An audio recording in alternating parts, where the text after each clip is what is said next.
can you kind of explain or give us maybe some examples of where the loss of land or the impacts of maybe extractive economies has created a change for nations to be able to use their lands as they had for since time immemorial? Yeah, absolutely. I mean, I think one thing that I try to teach to my students as just an initial matter, if they're especially for non-native students, is to understand that Indigenous peoples are land-based peoples. We are connected to the places that we are from. The idea of religion is a word in English that doesn't even come close to capturing the relationship that Indigenous peoples actually have to place and to the universe that they're situated within.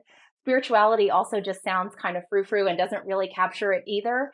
So it's hard to translate into English what the experience is of Indigenous peoples who have enormous respect for the planet, for the earth. And I'm speaking in broad generalities here. Of course, I don't mean to essentialize, but my experience with Indigenous peoples all around the world is that they have this in common: a connection with land, a respect for the planet and for the earth and for all living beings, and understanding their place within it. So it is really, in Potawatomi, we call it Jaganaganon, which means all my relations. And there's a word for it in almost every Indigenous language, which is just the idea that we are all really connected.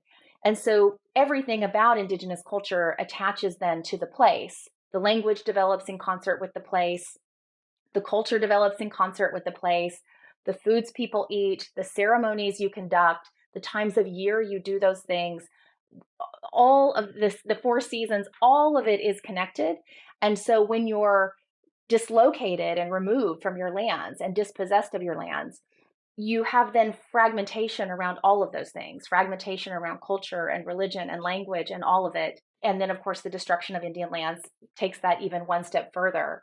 So for many of us in the US, my own tribe included, we were forcibly removed from our Aboriginal lands and then placed on a reservation ultimately in what is now the state of Oklahoma. And there are 39 tribes in the state of Oklahoma where I grew up, and only a few of them are indigenous to the area. Most of us were removed on forced marches.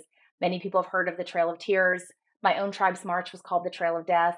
So most of us were removed from our Aboriginal homeland. So there's an enormous rupture there that happens that tribes then have to figure out how to connect back, to bridge those gaps, and to try to, recover from some of those really devastating events of the colonial period.